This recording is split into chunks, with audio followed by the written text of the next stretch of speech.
And welcome everybody to a brand new podcast to GShow Productions, part one of a double premiere tonight. We got the MFHL podcast coming out later, but this is the official mmjhl podcast, episode one, from us, GShow Productions, to you, the viewer, Manitoba Major Junior Hockey League fans. I'm your host, Graeme, the GShow Forsyth, excited to be part of this new era of how you watch the coverage of the mmjhl. Our sponsors are Mid Canada Fasteners and Tools. Be sure to visit their store locations in Brandon and Winnipeg today, or simply visit their website at midcanadafasteners.shop to learn more about them. Your one-stop shop for all your industrial needs here in the province. We're also brought to you by Terraco. They've been serving Manitoba producers for over 80 years. To check out their great line of products, be sure to check out their website at gshow.ca. And we're also brought to you by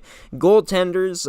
I lost the website link, but or the website name that's usually in the right-hand side. It's GordyTumilsonGoalies.ca is where you can find this service's website. It's your goalie's personal video review service. Gordy Tumilson, a very knowledgeable goaltending coach that goes one-on-one with his clients through Zoom, breaking down some footage and doing goaltending coaching differently. But yeah, in terms of what's coming up for this pilot episode of the MMJHL podcast here on GShow Productions, I'm going to be showing you guys highlights, updating you guys on what's been happening around the league in terms of the scores and where the standings are at. And I'm also going to be joined by three guests in this episode. But to start off with letting you guys know about what the standings are so far in the MMJHL, the St. James Junior Canucks are the only remaining perfect team. The back-to-back defending champions have scored 30 goals for and only have allowed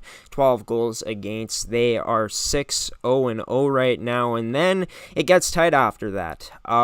Three teams are tied for third place. That's the Charleswood Hawks, the St. Boniface Riels, and the Raiders Junior Hockey Club. After that, the St. Vital Junior Victorias are only 1 point out of that tie for second place, with 7 points at a 3-1-1 record. The Transcone Railer Express at 6 points in sixth place with a 2-2-0-2 record. Then the Fort Garry Twins in seventh place, 2-2-1 with 5 points. The Pembina Valley Twisters holding that last playoff spot right now, even though it's very early on in the season at 1-1-1, and the River East Royal Knights and Stonewall Jets both out of the playoff picture as we currently stand. The Royal Knights actually tied with the Pembina Valley Twisters at this point with 4 points at 2-4, and the Stonewall Jets are the only winless team so far in the MMJHL to start things off at 0-4-1-0 with only 1 point. And speaking of the St. Vital Junior Victorias, they came in to last Thursday's matchup at this point, their Thursday night home game, with a 1-1-1 record, going up against a St. Boniface Riels team that was looking to extend their win total to 4 at the time. It was a game that we had the pleasure of recording and airing on our YouTube channel last week. It came out on Friday. It was a high-scoring game, and yeah, take a listen to it. Vic's forward Tyler Ruben, he opened the scoring with 8:15 into the first, burying a pass from Payson Butler to beat Jesse Morris. Later in the frame at 1-1 now, Carter Lee picks up the puck off a block shot from Luke Elliott to give the Vics the lead again at 2-1. Fast forward to the second period, Aiden Hira's shot is redirected by Deegan McGarry, who puts it past Francois Gagnon to tie the game at 2 apiece. After Dylan Bachnecht made it 3-2 for the Riels, the Vics went to work on the power play. Payson Butler bangs home a loose puck to tie the game, and 17 wasn't done there. Taken hockey. There could be a lot of them if that was the case in this game, but it's Payson Butler who tied up the game. Scores! Payson Butler! Mr. Clutch for the Victorias tonight. Butler rips it home for his second of the game and third total point in this contest. The Vics would extend the lead to 5-2 heading into the third. Late in the final frame, the Vicks up 6-5 at this point. The Riels threw everything at Vicks goaltender Francois Gagnon, and the St. Vital netminder was up to the test, and the Vicks would end up winning their second game of the MMJHL season. And the Victorias since then have moved to 3-1 on the season. And I had a chance to catch up with Tyler Ruben, star forward on the St. Vital Vicks, to get his thoughts on how the season's been going so far. Looking back at last season and the big Sunday rematch ahead of the Vicks from the finals last year, where they faced off against the St. James Junior Canucks. That rematch going Sunday. Take a listen here to my conversation earlier with Tyler Ruben. Number 9 of the St. Vital Junior Victorias, Tyler Ruben, joining the pilot episode of the mmjhl podcast on GShow Productions, as the first guest ever. It's his third season in the league now. He's been well over point per game the past 2 years and is off to another great start again. Tyler, great to have you on the show here tonight, man. How you doing? Good, you. Thanks for having me. Of course. And I'm doing well. Pumped to get this show finally rolling, as the MMJHL season is in the full swing of things, as you know. But 9 points in 5 games played to start this year, 3 goals, 6 assists. What do you credit this strong start to this year for you, where you've already had 2 strong seasons before, as mentioned? Yeah, I think the preseason was a good start for us with new coaches. I think they wanted to know what worked well last season for us, so they tried to keep a lot of the same stuff together, even though we lost guys. And Ty had to sit down with a lot of the veterans, and we talked to him about what we wanted to keep together. So came preseason, he kept a lot of systems together, kept a lot of lines together. Obviously, I was playing with Ryland at the start of the season. Not right now, but we started the season together, got a lot of points there, and I just think Ty's been putting us in good positions to get points. So I feel like that has been a lot of my success right there. You speak more to an impact that Tyler's may come in, Tyler Anderson. That is obviously Jeff Mitchell, a very good coach for you, as you know, was able to guide this team to the championship last season. But he takes a general manager role and a new face, of course, in the room in Tyler Anderson this year. Speak about, outside of the things you already mentioned, that Tyler brings to the table as a head coach. Well, Ty obviously played high level hockey. He was on a St. Cloud State team that went to the national championship game. So I feel like he's got lots of good systems from playing on teams like that. And he's, a younger coach. So he brings in like a freshness to the team that I feel like we needed this year. Jeff was a great guy, great coach. We loved him, but Ty just brings a lot of different things that I think, we need to build on to win a championship this year. And he brings along a great assistant coach with him who also brings kind of the same vibe as him. Younger guy, played high level hockey as well. And they just both know hockey really well. They both get along with the guys really well. And I think that's building really good culture for us right now. So they've just been awesome. For you, in the game that was broadcasted, we ended up recording it and uploading it afterwards against the Riels. You potted the first goal in the game, a sweet release from you. But, outside of your offensive game, how would you say throughout the 3 seasons so far that you've been able to grow outside of playing with the puck and more so on the defensive side of things? Yeah, for sure. I came in a bit rough defensively, I think, especially in my first year, but I had a great captain my first year, Ben Coppinger, really good centerman, and he taught me and Ryland especially a lot about the defensive side of the puck and how important it is. I didn't really get on the kill my first 2 years, but I'm starting to kill this year as well. Just want to be on the ice as much as possible this year and make a difference on both ends of the puck. So really focusing on doing what I have to do defensively, blocking shots, making sure my D-man doesn't get by me, picking up checks, back check, forecheck. If I gotta play center, if I'm the first guy back, I'm looking to do that as well. So I think just my development through players I've played with and Jeff and now Ty on the defensive end has been really good. They just taught me lots of things that I wasn't doing before. I feel like I was rough defensively, but Yeah, and I mean, for you guys, speaking of captains, you got a new one this year in Dennis Gagnon. Talk about, how nice it's been to have that fresh sort of voice in the room of Dennis being this year's captain. yeah, we've been lucky to have good captains over the last 3 years that I've been on the team, and Gags is no exception. He's a great guy. I've had the pleasure playing with him since the COVID year, so technically 2 full years, but 3 years total. He's a good guy, more of a quiet, laid back leader, but he uses his voice when he has to, and he leads by example. He blocks every shot that he can, makes the right play 90% of the time, and he's a second team all-star last year, so he's got the skill as well. So just an all-around good guy, all-around guy that people want to follow. So For you, like you mentioned, you're split up from a teammate you spent playing with a lot last season in Ryland Netchwaduk, but you've had a chance to still play with a guy in Payson Butler. We gave him the player of the game in that Riels game. Speak about the chemistry that you two have been able to continue to build on this season, building off from last year. yeah, Butler's a really skilled player. He's got some of the best hands in the league. So I feel like he's an easy guy to play with. He likes to make the pass first. So I feel like we work well together.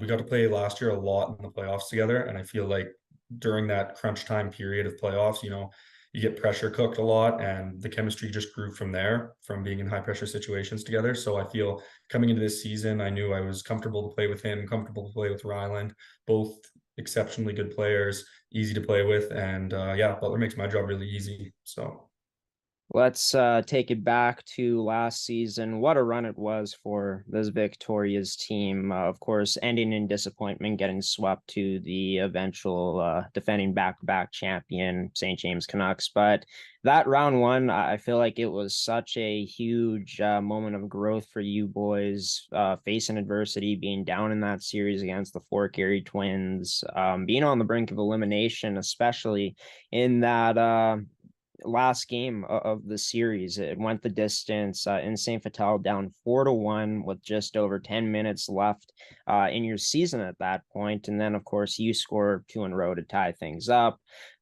Payson Butler gets a goal assisted by you. Just bring me back to that moment specifically of that game. I'm sure, you still remember quite a bit of it. The emotions were high. Take me back to that moment.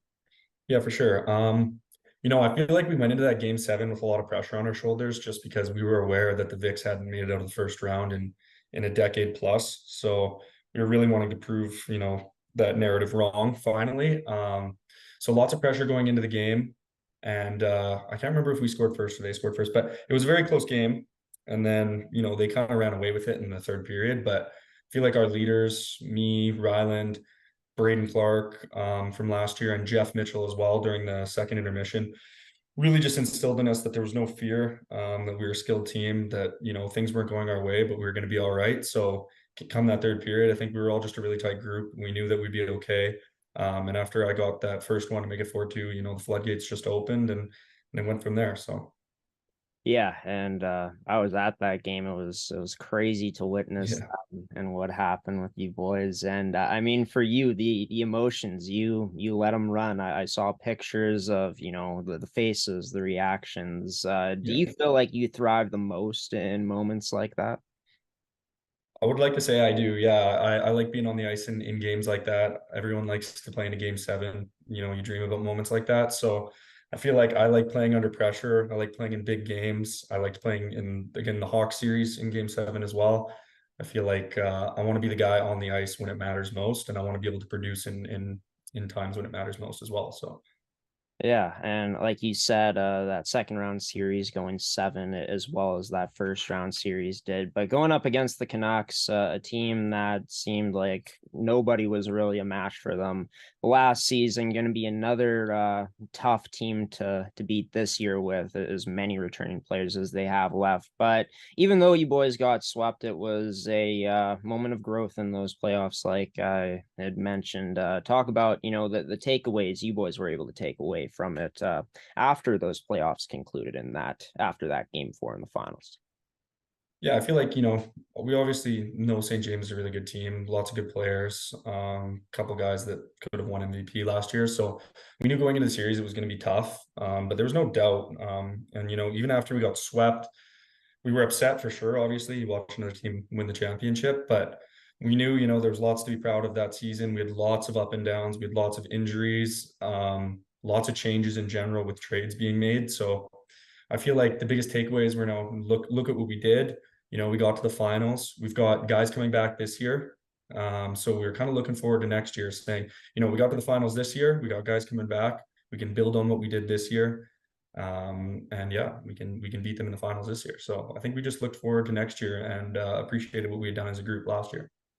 Yeah, and you boys are now starting that journey, that quest of potentially getting back, and maybe, if you did make the finals, you'd face them or someone else. But to start off this season, 3-1-1, 15 goals for, 13 goals against, and something that's really stood out is the penalty kill percentage being the best in the league to start things off at 91.3%. Speak about, what you've seen from this group to start off this season, maybe some of those habits that you've always been building off of from last year into this year so far. Yeah, we had a lot of new guys coming in this year. We had a couple guys leave, a couple guys just didn't come back, and then obviously guys aged out as well. So we had a fairly new group, a very young group as well, which is very different from what we've had in the previous 2 years. We've had pretty old groups with quite a few guys aging out, and obviously new coaches as well. So, Ty just implemented systems, especially our penalty kill, that, were easy to follow. He got guys to buy in quickly and to follow his systems. And we went from there. I mean, everyone on the team is very hardworking. Everyone's determined to get back to the finals. So I feel like when you have that combination of a good coach and guys that are willing to play and play their roles properly, I feel like things are just going to gel properly. Of course, you mentioned there's a lot of new faces this year. Obviously, some good players coming back, yourself, Payson, as well as Ryland Netchwood. Talk about where you feel that this team could maybe improve on things this year compared to, things you boys did good last year as well. Yeah, so I feel like we've kind of switched from our problems last year to this year. Last year, I feel like we were a high offensive powered team with four deep lines of forwards, four lines that could score really well with a big veteran presence up front. And we kind of lacked defensively, both forwards and as defensemen. And this year we kind of switched. We came into this year with a stacked D core with some older guys and guys like Dayton Kiesman, who came back from the MJHL to play for us. And, we had a bunch of new forward guys with a younger group that, might play more of a grinder role. And we haven't been scoring as many goals as we did last year per game. But I feel like, as the season goes on, we've brought more guys back as well. Jeff Mitchell's been doing a great job recruiting new guys. So we got 4 guys back last night, 3 guys from Selkirk, and Jack Kaiser's returned. So I feel like as the season goes on, we're only going to get better in both areas. But Yeah, I guess I'll leave you with this question here before we get into the final set of questions coming up. But do you feel like maybe that's a blessing in disguise? Obviously it seems like you boys are adding to what you already have offensively at this point, but to have that kind of switch where things weren't as strong defensively last year, do you feel like with a stronger D-core, it could lead to potentially more success in terms of maybe taking care of teams easier come playoff time?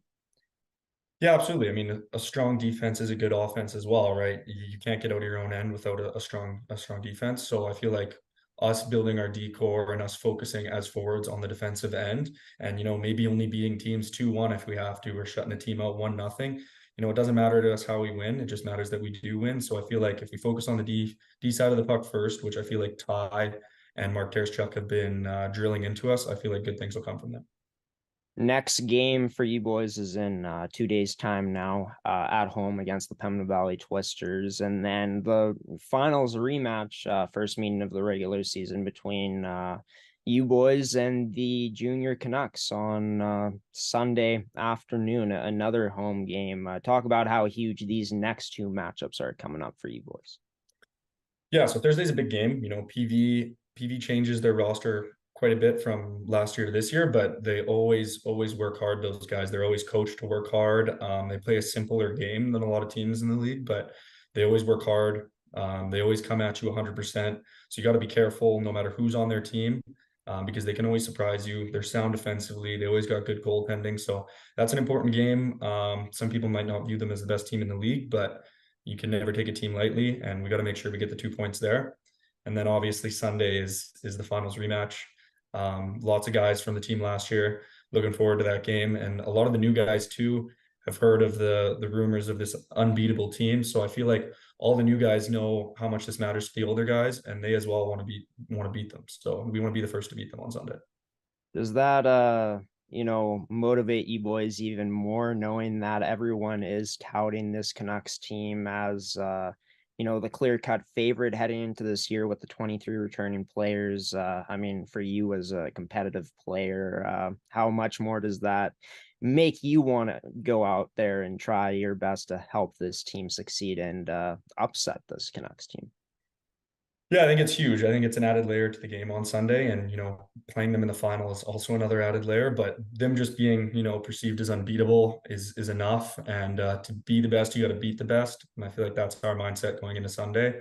And Ty's instilled that in us, and Mark, they know how big that game is on Sunday as well. So we want to prove that we can be the best. And I feel like with the new guys we brought in this week and the new guys that we've had all year, I feel like we'll be able to do it. Well, it's going to be rocking at the Centennial, of course, Saturday, but Sunday for sure, as the defending back-to-back champs will be in town to take on Tyler Ruben and his St. Vital Junior Victorias. Ty, thanks for taking the time, and best of luck coming up this weekend. Thank you so much. Vic's forward Tyler Ruben. And that was Tyler Ruben joining this edition of the mmjhl podcast for episode 1, the pilot, brought to you by Make-Canada Fasteners and Tools, Terrico, and Goaltenders. And yeah, as mentioned, Ruben leads the team with 9 points in 5 games played for St. Vital. The season before, he put up a career-high 64 points in 43 games played, and the year before in his rookie season, 56 points in 43 games played. Just a model of consistency for this Victoria's team, who only seems to get better as his time in the league progresses. Speaking of the St. Vital Junior Victorias, I had a chance to catch up with their former head coach, now their general manager, as he stepped into that position this offseason, in Jeff Mitchell. I had a chance to ask him why exactly he ended up moving on to a GM position, staying with the club. Also talking about the addition of Tyler Anderson as head coach, the process, what it's been like this year for Jeff Mitchell and that Vic's organization, and more here coming up on the official MMJHL podcast, the pilot episode here on GShow Productions YouTube channel.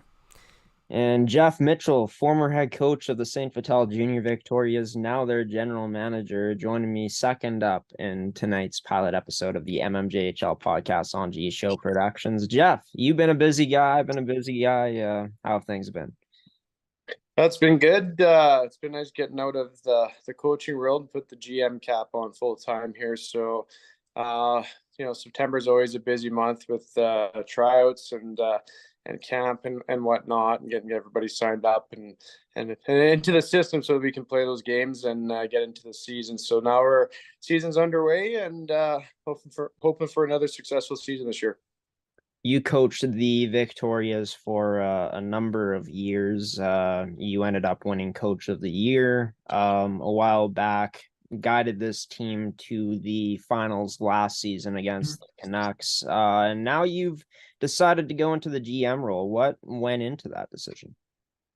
I just needed to take a break from coaching, and I've been doing it since I actually aged out of playing. So that was when I was about 21, and now I'm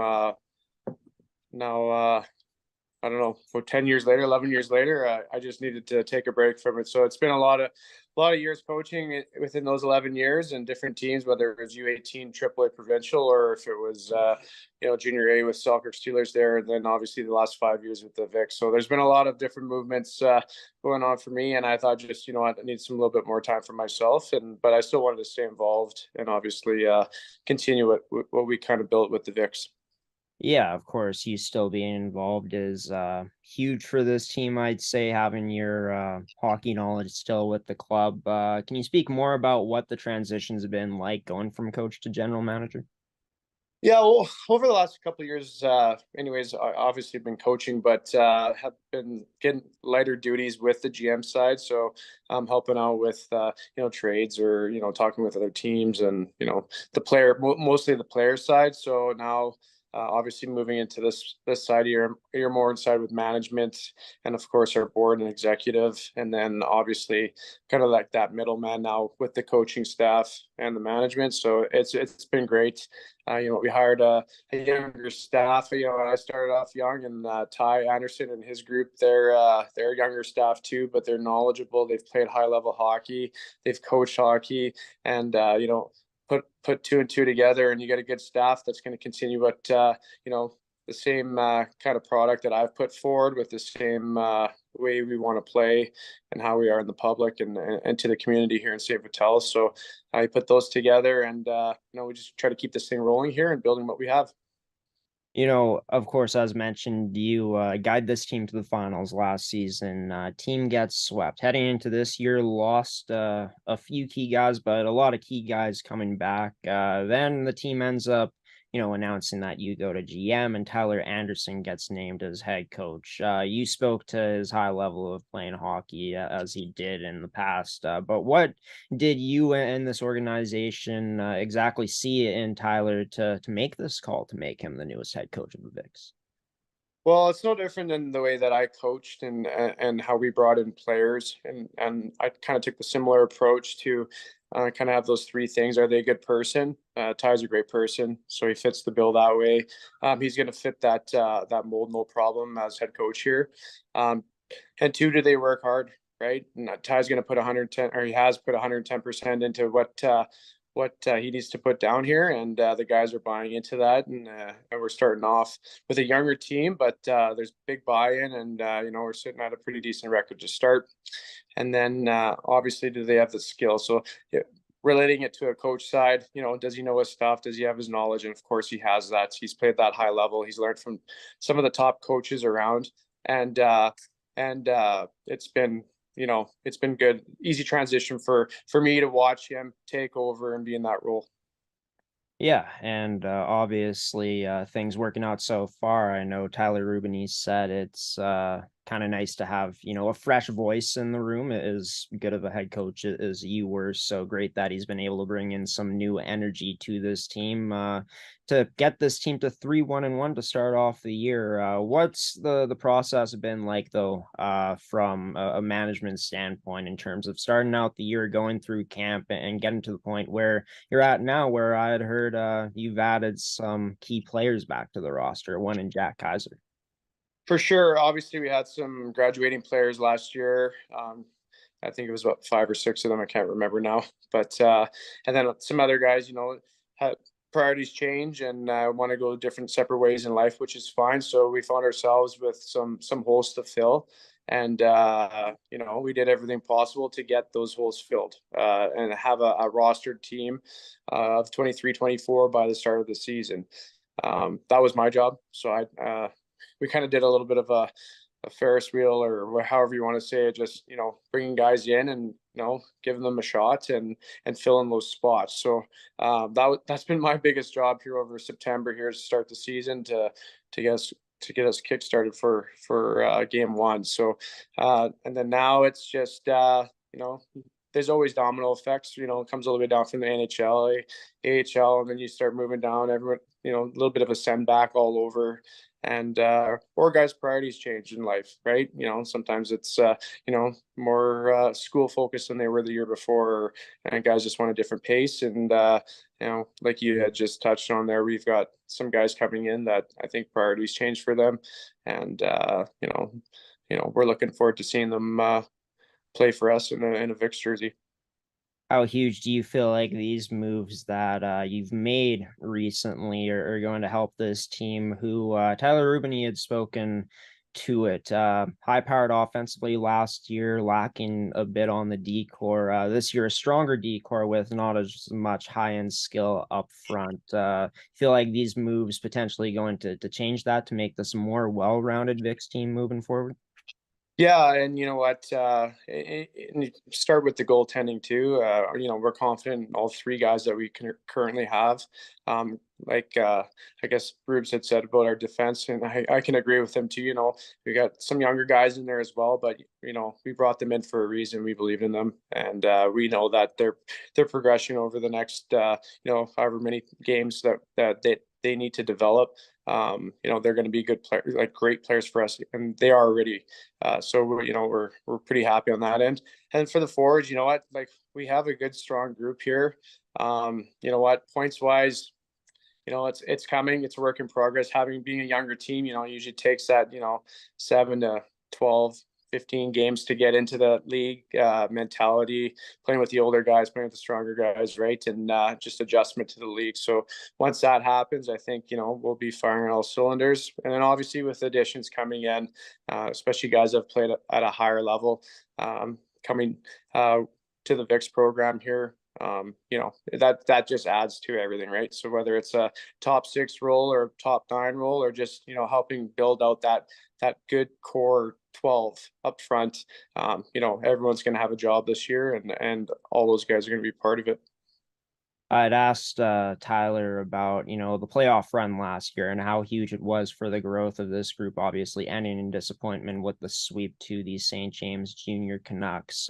You had a front row seat to watch this team go through the ups and downs of the playoffs last year, gotten them to the finals. Talk about how huge you think, from your personal experience, from your view, how this group of returning players coming back is going to use those experiences last year to help build off of that for this year.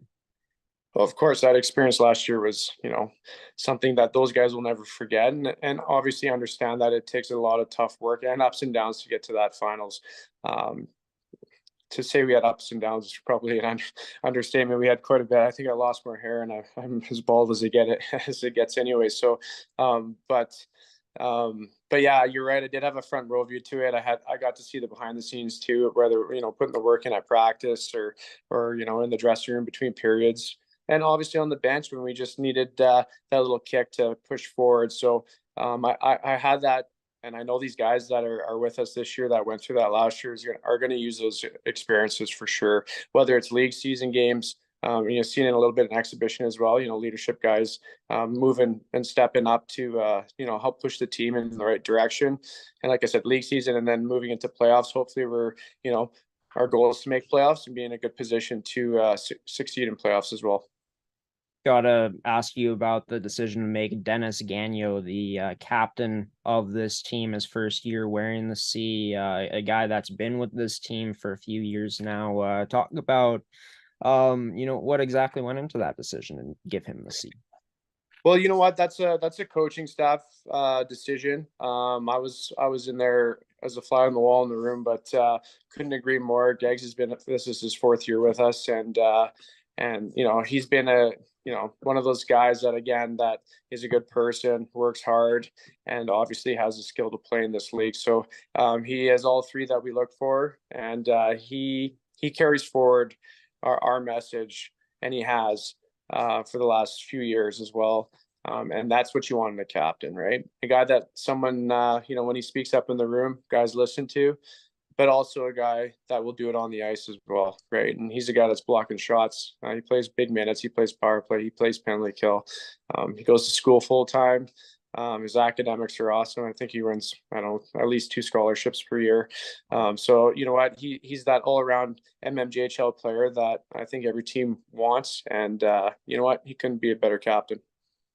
You had spoken about the buy-in early on from all the players on this team. How huge is that to start off, a long season ahead, to get that early buy-in from not only, of course, the returning players who went through that playoff run to the finals last year, but as well as the new guys, the rookies coming in? For sure.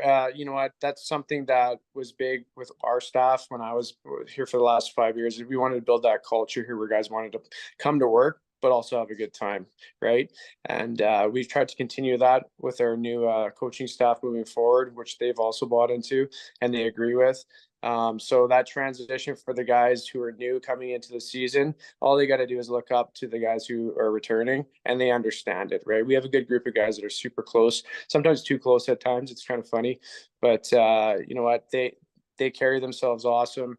They have a good time when needed, but they put the work in when needed as well. And that to someone who's younger coming into the league for the first time as a rookie, and they get to see that, you know what, yeah, this is competitive hockey, but we can have a little bit of fun too while doing it. As long as you put the work in, how can't you buy into that, right? So we've had that good buy-in for sure. Well, it's going to be huge this season coming up. Lots of good teams, it looks like, in the MMJHL this season. The Canucks, still the Canucks. And there's been some teams like the St. Boniface Riels, who you guys battled hard against to get that win on GShow Productions last Thursday. So I wish you the best of luck heading forward this season, coach, in the new GM role, and best of luck to the team coming up this weekend against the Canucks on Sunday. But first, the Twisters coming up on Thursday night, both home games. For sure. Thanks, Graham. And again, thanks again for promoting our league and obviously our team as well. So thanks to you. Jeff Mitchell, new GM in St. Vital, joining me on this edition of the pilot episode of the MMJHL podcast, brought to you by Make Canada Fasteners and Tools, Terrico, and Goaltenders. And for the Vics, they'll be back in action tomorrow night at the Centennial, or not tomorrow night, 2 nights from now at the St. Vital Centennial Arena to take on the Pembina Valley Twisters, and then that big rematch of the final series last year between the St. James Junior Canucks and the Vics.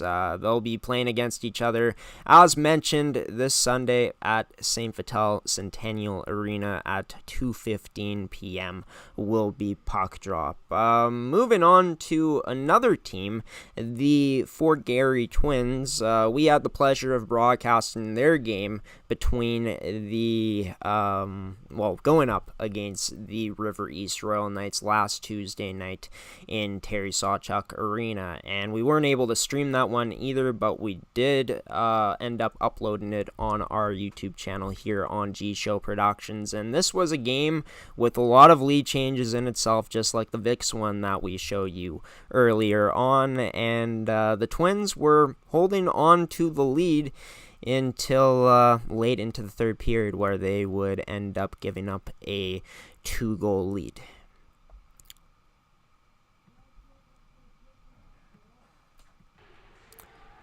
To open up the scoring in this one, it was Sam Matani from outside the ringette line to give the Twins the 1-0 advantage early on. Fast forwarding into a tie game now, the River East Royal Knights, a shot from Graham Maslow picking that loose puck up, beating Gregory Paul. But the Twins would respond with Carter Halamandaris off of the rush to beat Manny Minica Jr. to tie the game at 2 apiece. Heading over into the end of the second period now, there was a huge scrum. The refs had to break it up. This one ended up getting chippy. But fast forwarding into this goal by Matt Lazard, picking up a loose puck outside of the zone, going in on Manny Minica Jr. and burying it to make it a 3-2 game. But as the Twins were up 4-3, seeing their lead dissolve, it was Kalen Reynolds on the power play, picking up that loose puck in front to tie the game, and then Dante Staples ended up doing this.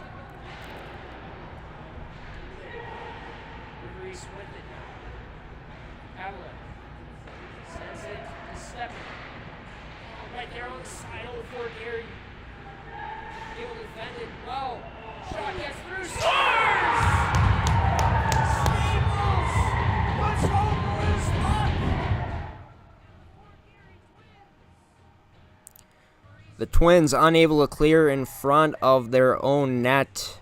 Dante Staples picking up the garbage and putting it in past Greg Paul.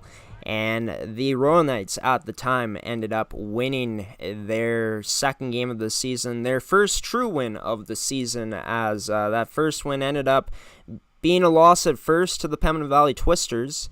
But Pembina Valley didn't have their team registered properly, so they were forced to forfeit the game. So, the Royal Knights since then haven't been faring as well in the win column. They're now 2-4, as mentioned early on. But I had a chance to catch up with Sloan Tromble, the captain of the Fort Garry Twins. Earlier today, his team has won 2 in a row after dropping their first 3 games of the season. I had a chance to ask Sloan about this year's team, what it's been like being the captain, receiving that honor from the Twins organization. Also touching back on last year, which ended in disappointment for this Twins team in the playoffs in Game 7 of Round 1, and also looking ahead to the upcoming matchups that the Twins had, or rather the upcoming matchup against the Reals.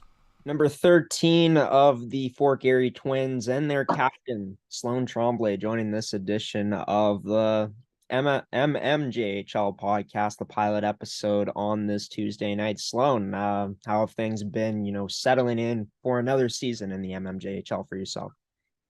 It's been pretty good. I think we have a pretty good team this year, and I think we can go pretty far. Yeah, I mean, you boys lost some important players, and a player most notably in Osterman, who was the captain last season. But overall, you got some pretty good returning players coming back, and guys like Sam Matani, David Balshaw, yourself, of course, and others. Talk about, what you feel makes this year's Twins team so good.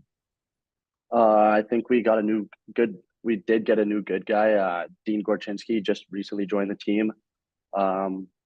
Team is basically the same as last year. As you said, we lost Osterman, but we filled some of those holes that we needed to. And I think just overall that we have a better group of guys. I'm not saying like better, but like Right. I think we're all more together, and we've all played hockey with each other for so long that I think we can make it work.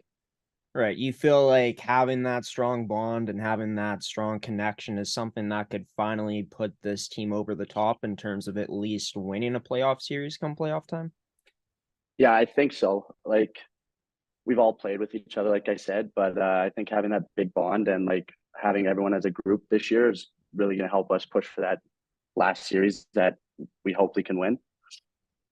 For you, you're taking over for Owen Osterman as the captain this season. Talk about what it's like being able to continue on what Owen Osterman was helping by leading by example and being a leader on this team in terms of what you're hoping to bring as a captain. I'm hoping to bring like I said, all the guys together, which so far I have, and hoping to bring us a championship. I think we're all looking forward to that. It was pretty big boots to fill, I would say, but I think I'm doing all right at this as the season just started, obviously, but I'm doing as much as I can right now. How would you describe yourself as a leader? Obviously, you got a strong bond with the boys, but is it more so, your vocalness out there, or is it more so how you lead by example on the ice that you feel gives yourself strength? I would say just like the vocal, like I'm always a loud guy out there. Like a lot of the people can say they hear me in the stands a lot, yelling, just like giving guys tips, I guess, like always like motivating the guys to work harder and just being there, I guess.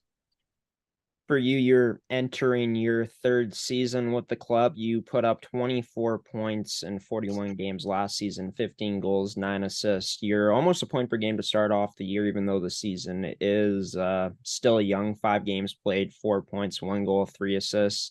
Getting your first goal of the season, obviously, in your team's most recent win against the Railer Express. And you've been showcasing that playmaking ability so far this year. But talk about how you felt you've been able to get off to a successful start individually this year on the scoreboard of almost point per game. I think just like my work ethic helps me out a lot. Like I said, a lot of the guys also, it's not just like about me, it's about the guys. I have good help. A lot of them on the power play, I'm not going to lie, but I think I just have a lot of help around me to get me where I need to be. Is there a part in your game that you feel is going to take the next step this season, whether that's maybe the points or maybe your play off the puck? Maybe my points, I would say. Hopefully trying to get more than 24 to help out the guys, obviously. Try to put more pucks in net to get more wins, but can't do it all myself, I guess. No, for sure. And I mean, you're on your way to being able to get over 24 points if you're able to keep up this pace right now where you're at almost that point per game. But for this year's group, obviously looking to build off of last season. But, you boys were almost this close to making it through to the next round in the playoffs. A heartbreaking loss, of course, in St. Vital, blowing that 3-goal lead in the third period of that elimination game. Obviously, not a great moment for you guys. I'm sure you boys weren't feeling that great afterwards. But take me back to that and how you boys are looking to build off of those experiences from last year, even though they did come with some negatives at the end. I think we're just trying to build off of being able to keep a lead, I guess, as you can say, with that 3 goals, as you mentioned. But I think we're just looking forward to using that as motivation to push us through that first round, as you said, and get back to the top of the league as we started off rough this year. But yeah. Yeah, and I mean, you boys dropped the first 3 games you played of the season. 2-2-1 now, 21 goals for, 22 goals against. But in 2 of the 3 losses to start off, it's a bit of deja vu. 2 blown leads, lost 3-2 in OT to Charles Wood in the first game of the year after leading 2-0 after the second. And in that recent loss against the River East Royal Knights, you boys blew a 4-2 lead in that third period to end up losing 5-4. Obviously, proceeding to blow out the Raiders Junior Hockey Club afterwards 6-1. Talk about how huge that win was to kind of silence some of those demons, or slay some of those demons, as I should say, after blowing, 2 out of 3 games blowing the lead there. I think it was a big win that we finally got our monkey off the back, obviously. I think when we're up, we sometimes when we get scored on, we just let it all unfold and let them bring all their pressure. But against the Raiders, after they scored, we really just came back harder, which we love to do, obviously. But finally played some Twins hockey, which we were looking for, and got ourselves a big win, which helped. Yeah, and then kept it going with an 8-5 win over the Railer Express this past Sunday. 6 unanswered goals in that game. They, of course, tried coming back, but you boys made it pretty much impossible at that point, putting up an 8-piece on them. How nice was that to see the momentum keep going from that 6-1 win into another big one over the Railer Express to hop over some teams in the standings, getting out of near the basement in the mmjhl standings? Felt very good because I'm pretty sure we started down 2-0 actually in that game, and we battled back and, like you said, scored on 6 unanswered goals. And I think it just showed that if we keep playing, even though we get scored on, we can still come back and win, which is really nice. Shows character, I guess. You had said to me it was nice to be getting back to playing Twins hockey. Could you describe what exactly you mean by that in terms of Twins hockey? Just all working together, like showcasing that our skill and how hard we fight and how well we can do when we really play hard like we can. Facing the St. Boniface Riels next, a team that started off the season very well at 4-2, tied for second place. Of course, you boys know it's not going to be easy going up against them, but a team I'm sure you boys feel you'll be able to give them a good run. What's the mindset heading into next game coming up against the Riels? Just work hard, play our hockey, and I think we can get the result that we want, obviously. Yeah, and obviously to start this season, like mentioned, the 2 blown leads out of those 3 losses, a big loss to the St. James Junior Canucks, with them being the back-to-back defending champs. Obviously, settling things down with the back-to-back 2 wins. How are you boys looking to build off of this start, moving forward this season in terms of trying to pull leads more, where this has obviously been a big issue with this team in the past little while? I think we're just gonna try to play our hockey. Don't let St. James Canucks get into our head next time we play them, I guess. And again, just once we get scored on, I think if we just keep our minds to it and not like unfold how we sometimes have done in the past, I think we can just keep playing, keep winning, and doing what we do best. Well, I wish you and the team the best of luck coming up against the Riels in the next game, as the Fort Garry Twins and Sloan Tromble will be looking to go 3-2-1 and trying to climb further up in the mmjhl standings, a team that finished 5th place in the mmjhl last season. Sloan, thanks for taking the time, and best of luck moving forward. Thank you very much. And Sloan Tromble joining me on this edition of the pilot episode of the mmjhl podcast, brought to you by Mechanic Fasteners and Tools, goaltenders as well as Terrico. And yeah, 2 big performances from the Fort Garry Twins in the past 2 games. Defenseman and returning player Sam Matani potting a hat trick in the first win of the season on Friday against the Raiders Junior Hockey Club, and David Balshaw potting 4 goals for the Twins in that 8-5 win over the Transcona Railer Express. And yeah, I mean, for this Fort Garry team, it always seems like they have the talent to make some noise, but last season blew some crucial leads and crucial moments. None more crucial than the playoff game 7 that they had against the Vics, where they are up 4-1 with just over 10 minutes to go. Of course, we showed you the game against the Royal Knights. The Twins were up in that game until the latter half of the third period, where they ended up blowing a lead again. So we'll see what happens this season. Like Tremblay said, they're trying to work past that mental block they have of getting frustrated if they start to let things slide, and getting a bit lax as well. So we'll see if that improves for the Twins this year. And speaking of them, they'll be back in action coming up Friday night at Century Arena to take on the St. Boniface Riels. They are 4-2 heading in, while the Twins are 2-1. Both teams looking to extend their record, and for the Twins looking to climb further up in the standings. Also on Friday, the Charleswood Hawks at home to go up against the winless Stonewall Jets, who are looking for their first win of the season at 0-4-1. That game's at Eric Coy.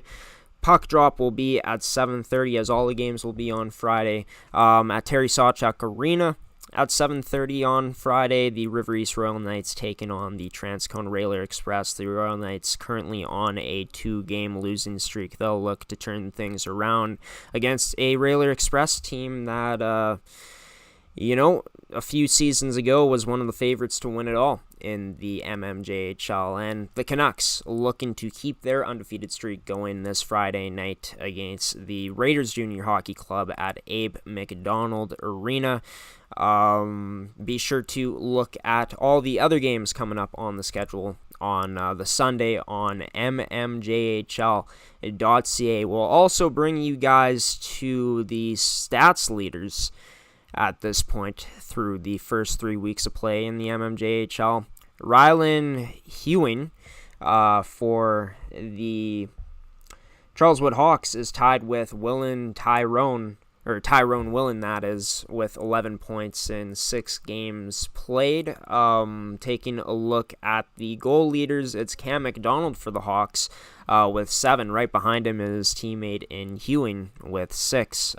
Jack Oleksic with 6 goals as well in the top 3 there for goals. And in terms of assists, it's Tyrone Willen leading the mmjhl with 8. Right behind him is Ben Zander and Peyton Bateman, both with 7. Bateman playing for the Jets and Zander playing for the Hawks.